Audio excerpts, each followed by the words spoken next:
Hello, everybody. Welcome to another episode of the Thriving Adoptees podcast. Today, I'm delighted to be joined by AJ Bialo, a fellow adoptee and a creative force, a poet as well. Looking forward to our chat today. Yeah. And as am I. Cool. So you're a poet, you're a writer. I am. Yeah. And I write short stories. You've written short stories as well, yeah. And a novel. And novels. I'm a prolific writer. Yeah, brilliant. So we thought we'd start perhaps with one of your poems, and that's about adoption, and we'll kind of see where the conversation goes from there. Right. Okay, sounds good. This poem is from my current newly released book. It's called A Moment in Time. And the poem is called Alone in a Crowd.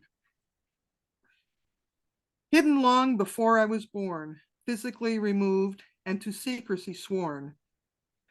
Quickly sent far away from home, safely confined and unable to roam. Staying until the deed was done, returning home, the only one. A chaotic beginning concealed with a shroud, abandoned by family, alone in a crowd. Left in a crib of metal and chrome until they can find a suitable home.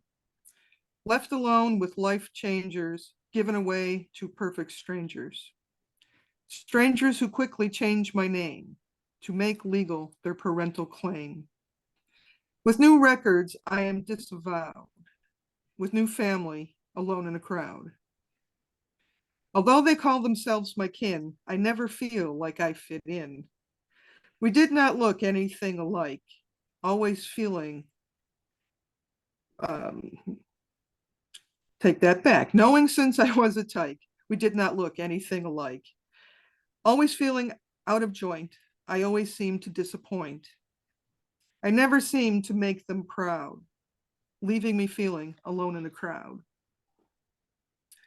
Waiting until I'm fully grown, I look for answers to the unknown. A piece of my past I try to embrace, looking to find a familiar face. But original records will not be revealed, for all records are permanently sealed. Access to records is never allowed, ensuring I remain alone in a crowd. From one family, I am rejected. From the other, I am disconnected. Always feeling like an eternal child, my true identity still unreconciled. Feeling I live in isolation, I ponder my own nihilation. Living life under a big dark cloud, always feeling alone in the crowd. Wow. You've got it's a shiver going right down my back listening to all of that.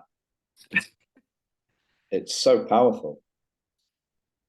And thank you. It's so, yeah, it's painful. It's heavy. The book is heavy. It's got a lot of heavy adoption moments. Yeah. It's really like the angst and it sounded a bit like solitary confinement, right? It was. The more I've thought about, my mother was good at putting me in a box. And any outlet I tried to find, for myself, she always shut down. I used to write when I was a child. I never wrote poetry as a child. I wrote short stories. And I think it was not so much about the stories, but the characters in the stories I was interested in, because I was an only child and there were no children or friends around where we lived. So I was basically by myself a lot. And so I had to amuse myself. So I read a lot of books and I started writing my own stories. And my mother never got the idea of privacy. Everything that I ever wrote, diary, stories, whatever, she would find and criticize how childish it was, how, unbelievable it was. Well, I was a child. I was writing child stories. I was interested in the people, my imaginary friends. and no matter where I would hide them, she would find them. And so at some point I gave up and I took my diaries and my notebooks that I wrote in and a box of matches. And I went to the park where I used to like to hang out and I burned them all. And I didn't write again until college.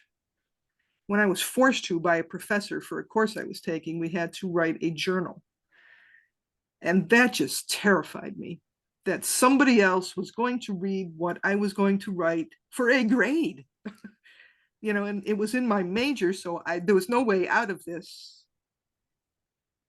So I had to write a journal that he was going to read and grade. And it was the most terrifying thing I ever did, but it was the best thing that ever happened because it got me writing again. Yeah. And it got me into, well, poetry. I don't know where poetry came from because poetry just seems to come from somewhere else. It's like the brain just works in the poetry mode like all the time. And sometimes it comes out as a poem and sometimes it's just, oh, remember to do this, today or whatever. So, Yeah.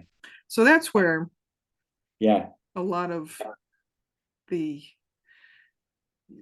my when I did therapy for quite some time, and my therapist was very happy that I was a writer because she saw that I was getting everything that I needed to talk about that I couldn't put to words to speak. I could put to words to write down.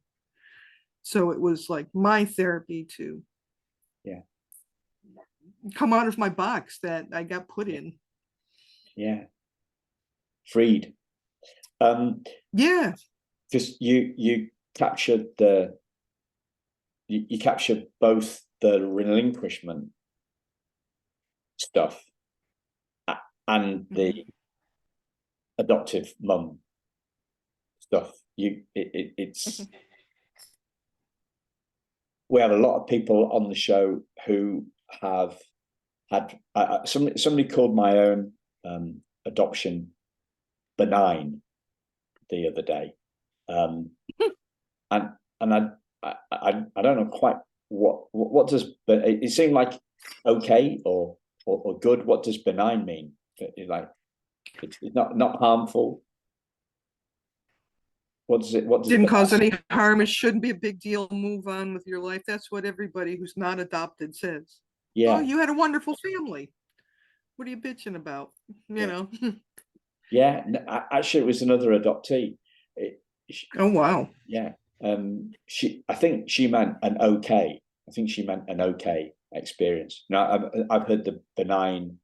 The only context in which I've heard benign recently is in cancer. Like, so it's cancer, but it's benign rather than life threatening or so benign. That's a good thing. Yeah, it's a good thing. Yeah. But so my adoptive life was a cakewalk compared to yours, but I do think that the poetry captures both the pain of relinquishment and the pain of being raised by what did I call her last time when a nutter, didn't I? I think you called her a nutter. Yes. I called her a nutter. And you were being nice at that. Yeah. So it's the pain and so I think we can look at these two things, the relinquishment thing and the pain of being raised by a nutter separately, but it's all contained within one person. Yeah. And you really have to look. I mean, there's always that pain of the relinquishment, for both my biological mother, who was forced to by her stepfather, who also turned out to be my father. He told her, he's not going to let her bring her bastard child home, even though it was his child too. Nobody knew that. I just found this out doing DNA a few years ago. Wow. So it's, how she was treated and how, the whole picture of, Yeah. she was treated badly. She was actually sent to the home for unwed mothers here in Syracuse, um, which is where I was born. And I asked her when I met her if she ever held me, and she said no, because if she did, she would never have gone through with it. She said, but she heard me crying from the nursery, Yeah. um, at the top of my lungs. Yeah. um, and, with the whole pain of that separation, and then being forced to live with someone who really didn't, she wanted her own child. She wanted someone who looked like her, someone, because all of my cousins, the female cousins were all like to dress up. They like to go out and, one was a cheerleader. I always got compared to one cousin who was always smart, getting good grades. And we went to the same school. We were 1 year and 4 days apart in age.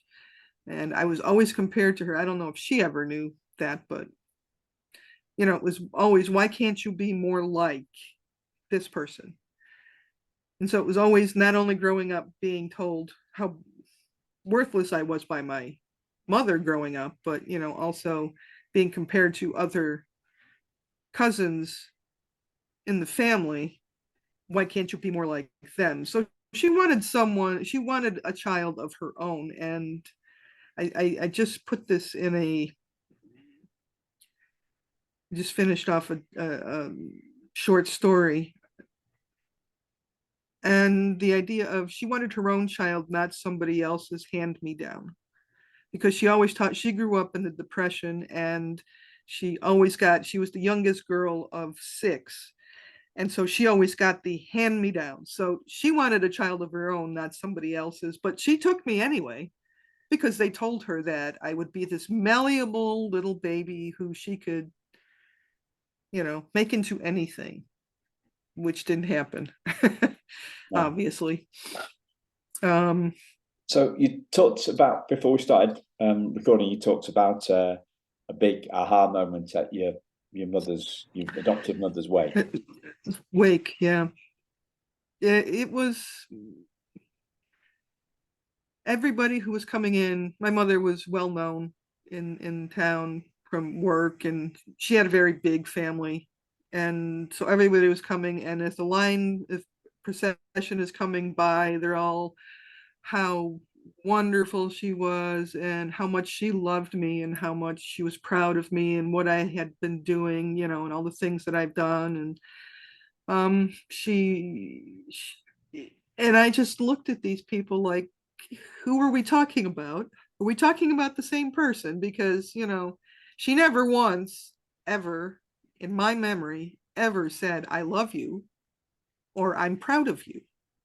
The words I would have killed for growing up, never got said. But yet all these people are telling me what, she was so happy to have me. And it was just, what do I do with this? It's like, she got the last laugh. She threw this at me. She had this outward persona of the perfect mother. And I got mother dearest. In fact, I used to call her that sometimes when she would piss me off. I would call her mommy dearest, from Joan Crawford. And she didn't quite like that, but I told her to get over it. There's a lot of things I didn't like she did either. So um it's been taking me a while. I've been writing quite a bit since then, and she died in 2007. Wow. So it's been since then that I've had this awakening moment. You can call it my defogging, since it wasn't from adoption. It was more of, who am I? Who were you? And how do I reconcile what happened for the whole 45 years before this happened?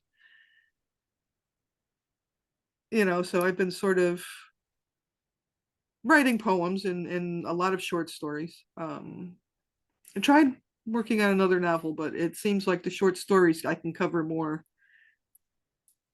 things that over time than one large story would tell. Um, but yeah, I mean, it really brings it home for me, I think. Yeah.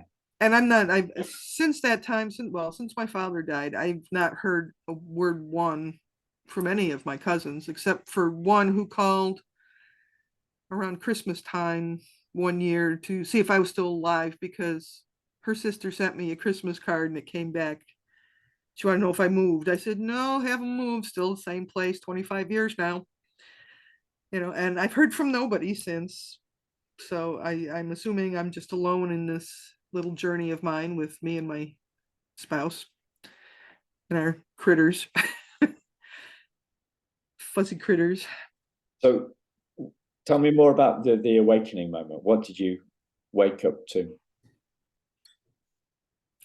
Well, it was the whole of my whole experience of who she was, our whole relationship, because I had always hoped, I wondered why, we had this relationship, so intense relationship of love and hate.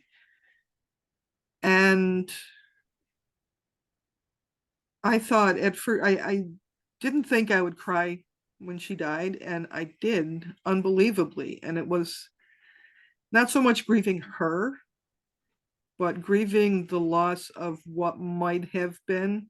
When she was alive, we still had the ability to, have a relationship, come together, work these things out, but that never happened.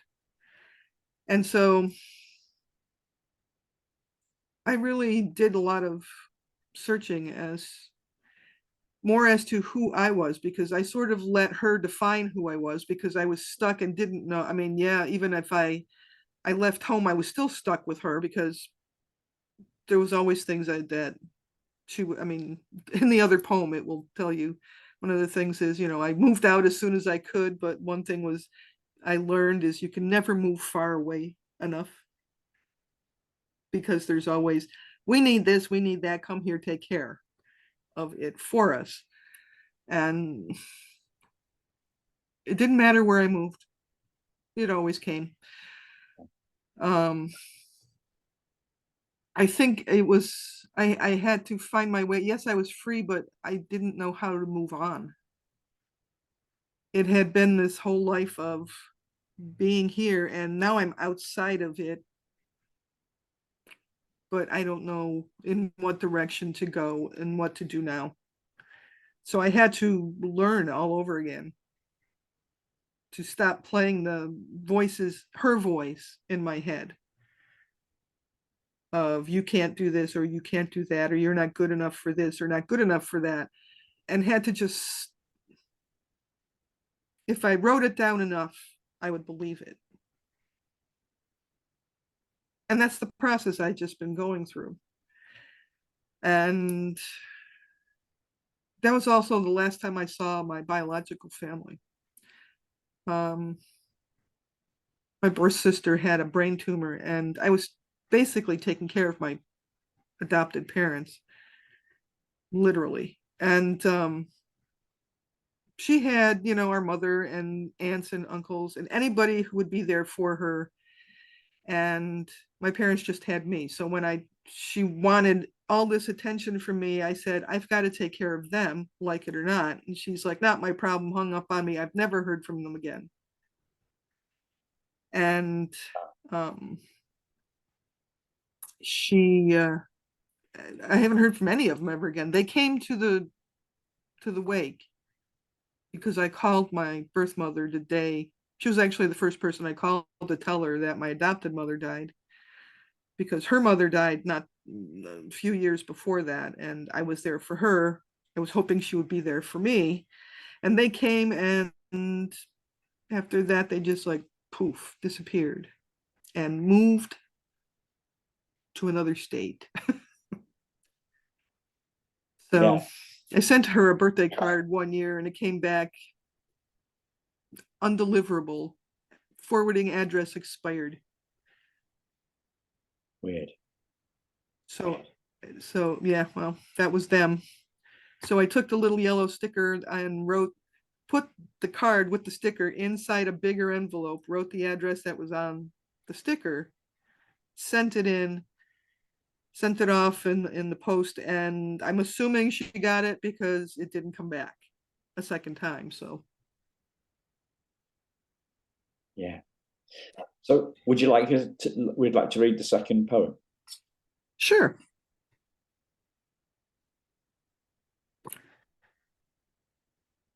The second poem is called Wishing I Could Disappear. You can imagine where this is going to go. Yeah. From the time that I was born, the loss of family I would mourn. For night after the cord was cut, the door to mother was quickly shut. Unable to express that I would not comply, all I could do was lay there and cry, crying for the mother who would never appear, wishing I could disappear. While adopted parents try to make me their own, there is some family that do not condone. Pay closer attention to your bastard child, who with the neighbor kids is running wild. Make sure she is quiet as a mouse while you are living in my house. Family opinions that I overhear, wishing I could disappear. Never fitting in at school, often met with ridicule. Enduring bullies week after week, called names like retard and freak. Daily recess is met with dread.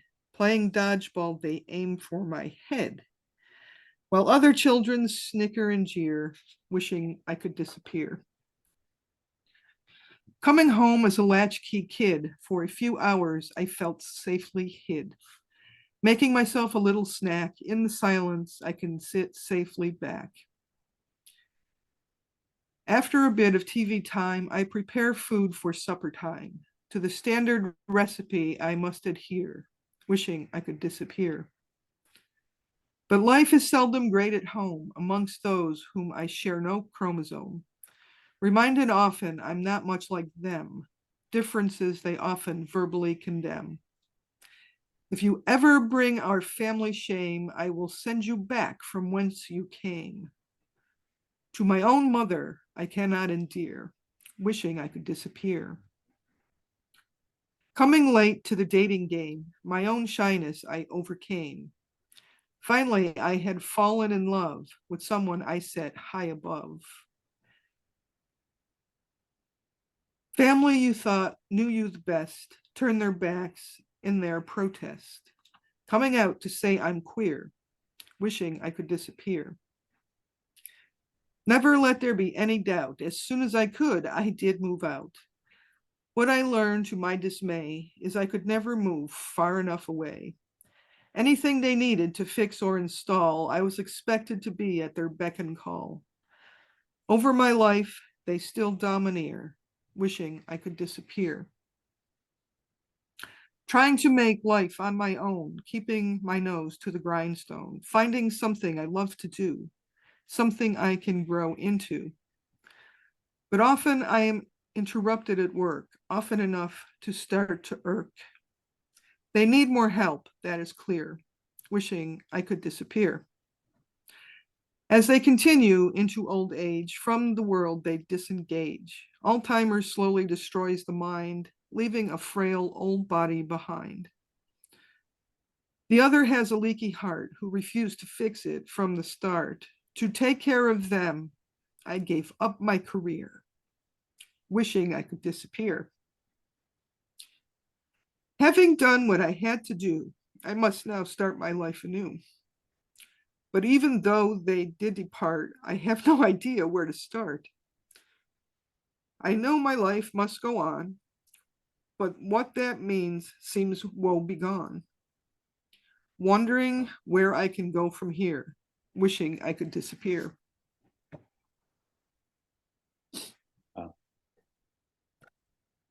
There was a line about high above.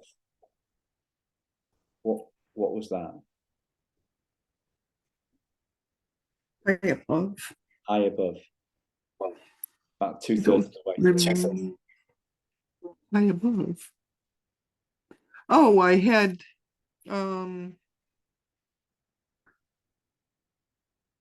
someone I had finally fallen in love with someone that I held high above, as Oh, in right. high regard. Right. Yeah. Yeah. And Yeah. then family, yeah, was not too happy with that. But you're still with that person. Well, no, well, she was my first. I don't know if you remember your first, but you kind of fall hard for the first. And we were together on and off and on and off for about 3 years. And she just told me I was just a little too needy because I had never felt that kind of love from anybody before. And so the person I'm with now, we've been together for 19 years and married for 12. So Yeah.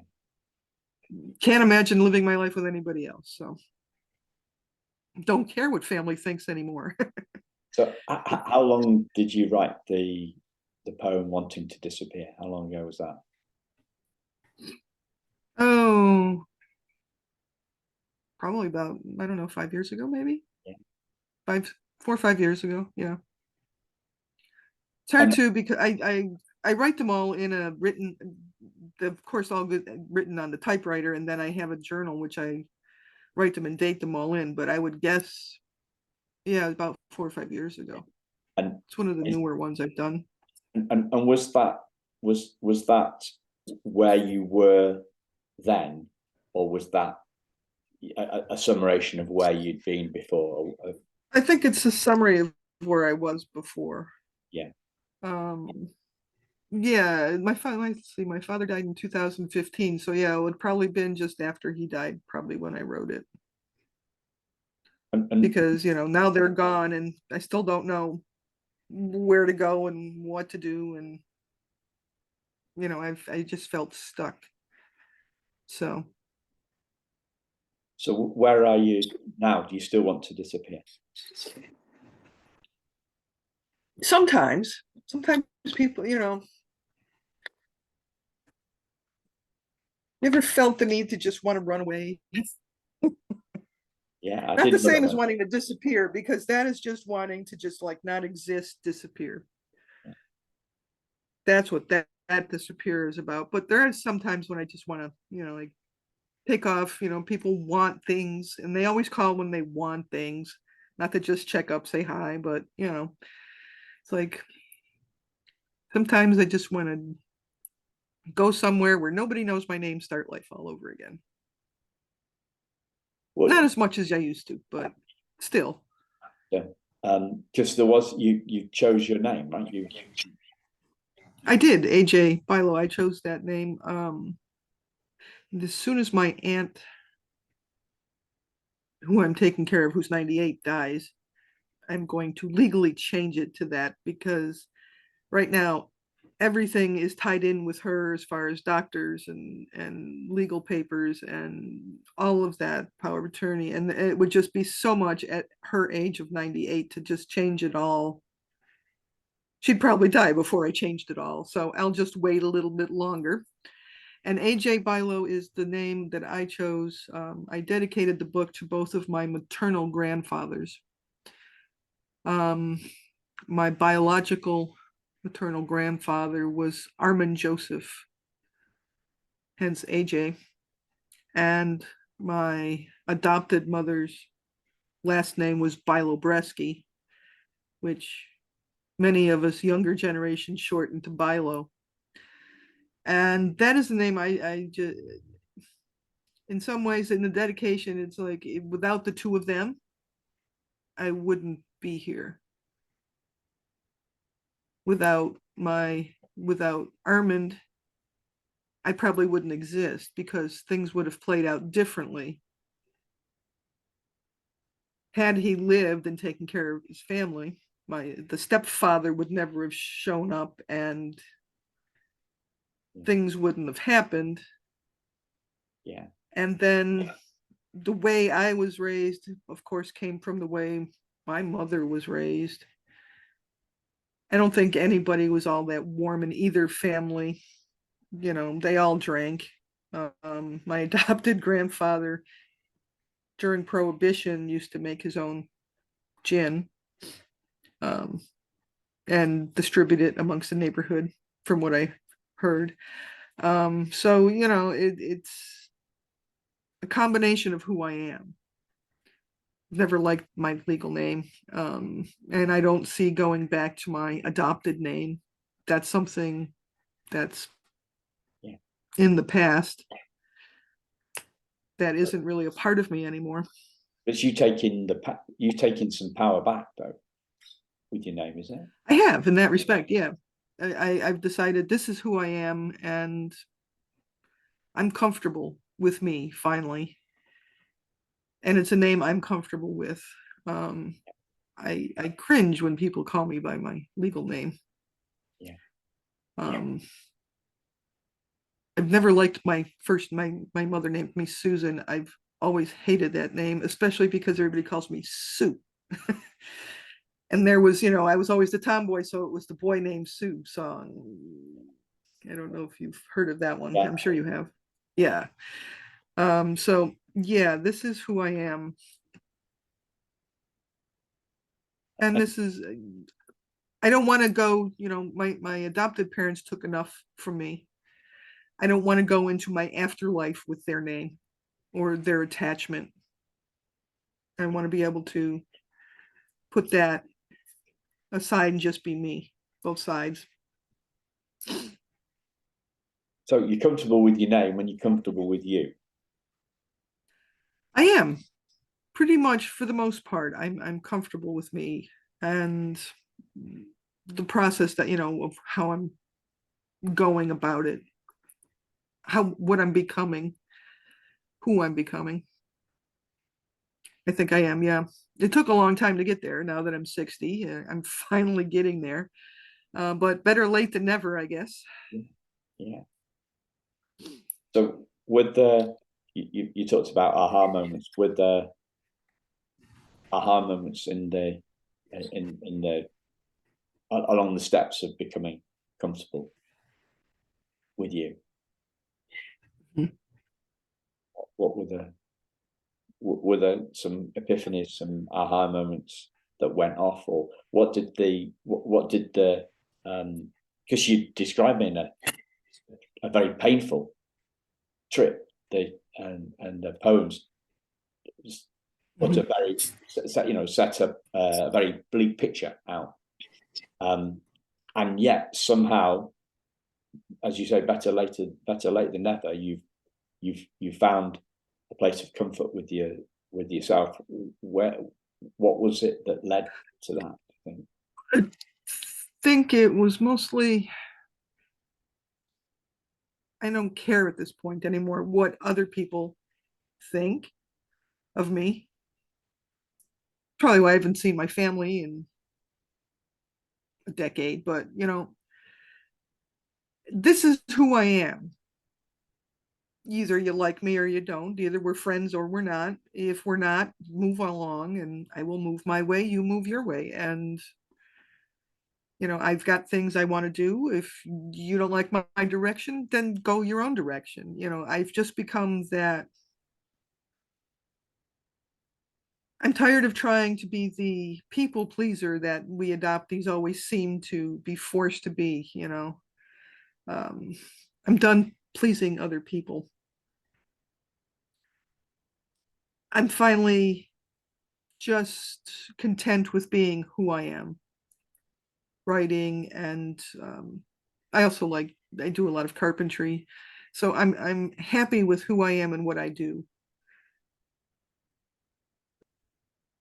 And I'm a better person for having a small group of friends who will basically stick by me through thick and thin, and me with them, than to have the fake friends by the dozens who are only there because they want something. Or so uh, it took me a long time to not to do that, and I guess maybe in some way I still do. I try not to with my aunt as much, and I've so much as told her, because I've told her, you're not my mother. I'm here because I'm the only family you got left. Be nice to me. So, I don't know. That's just, Is she your that was sort mother's? of it took a lot. Is she your mother's My, sister? my father's sister. Father's sister, yeah.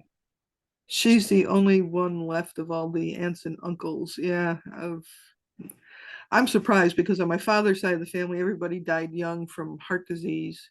My father had heart disease, but he lived to be 89, and she's 98, and nobody's like, she outlived all of the generation before, the great aunts and uncles. The oldest was like 92, so I don't know where she got the longevity gene from. But yeah, so I'm just, once she's gone, I mean, that's it. I would totally be free, because right now we can't really go far and do much, because we have to take care of things with her. She's right now in a nursing home, but I still have to make decisions for her about her, all of her, doctors and everything. So I'm still feeling a little stuck there, but not as much as I used to, obviously. Yeah, I don't wish to disappear as much as I used to, which is a good thing. But it's just that whole reclamation process. It was slow, but it's a worthwhile process, and it's just process of looking at yourself and figuring out what parts of you like, which parts you don't, what you want to, who you want to be when you grow up. Yeah. I guess. So yeah. So where do you want to go from here? Yeah. Assuming you want to grow up, of course. Why bother now? I'm going to go back. I want to be a child again, Yeah. watch cartoons on Saturday morning. Yeah. Why not? I think the adoptee community needs such a poignant, creative person spelling this out in the way, with the poignancy that you do. Most of my poems, I try to break them up with. I'm not a very light writer when it comes to poetry. Stories can be a little different, but poetry is really my main focus of getting out what I need to get out. And just I've shared a lot of the poems that I've written in one of the adoption forums I'm in, and mostly because it helps all of us. We have a folder. We don't, support people just coming in, being a writer and promoting it, but it's like we all write on some level and share, and we all discuss how that has impacted us going forward. And it's a great forum to be a part of. Yeah. To be just with other adoptees, period. No other experiences. Yeah. Will you ever write a poem about the reclamation? So I don't know. Maybe someday. It's a possibility. I've written a lot of things. That has not been one of them, but I suppose I could see myself writing that in a future. Yeah. Cool. Got to find the rhyming words first. Yeah. I'm a long way behind you. I think I've written 2 poems, and I've written probably 2 or 3 variations of the first poem. Once I've got the metaphor, I'm away, and I don't make them rhyme. I don't try and make them rhyme, which gives me a bit of freedom. Yeah, but I'm mine is dark to light. You know, Okay. I'm looking. Mine's just dark. Yeah. That's what I'm asking, if you were ever going to write something about reclamation. Yeah. I've tried to be light, but it just doesn't. Yeah. It just hasn't yet come. I mean, like I said, poetry, I write in rhyme because that's what I hear in my head. I mean, it's like a sing-song thing that goes on in my mind, you know, playing with words and as they rhyme. And 3.5 years ago, I was in a car accident and had a concussion. And I never realized what it was like to not have that. I mean, I just took that little thing for granted. It just keeps moving along, you know, even with my day. I see little things and I make up little 2-line things or 4-line things in rhyming. And all of a sudden, after the accident, it wasn't there anymore. And that scared me.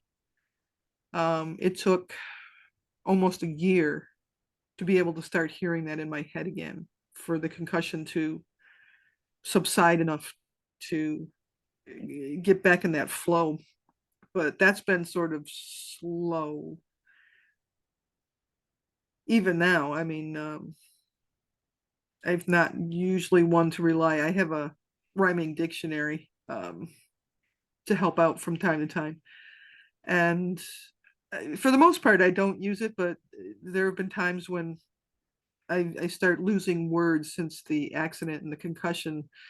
I lose words. It's like I know what I want to say and I can think about it. One of the other languages I use is sign language, and I remember the sign for it, but I can't think of the English word for it, you know. And so I have to try and find my workarounds with that. And that's been kind of scary that would just disappear like that in my head. Yeah. So I'm glad it's coming back more and more. So brilliant. But I was able to write more stories than poetry during that time. Is there anything else you'd like to share that I've not asked you about, AJ? I don't think so. There's so much. I mean, in the little time we have left, I don't know if you want to start another round. Is anything else you want to ask me about anything? Yeah, I just I love the fact that you've found some comfort. I have. I'm glad I have. Yeah, I'm glad I have people that I can just be myself, and that's okay. So maybe someday that poem will come, that lighter poem will come. I think I've written 2 lighter poems, and they're both cat poems. Okay, yeah. Brilliant. Because we've always had cats, so you know I had to throw a couple of those in. But yeah, I don't write much that's very light. No. I had picked out a different poem other than the first one I read. I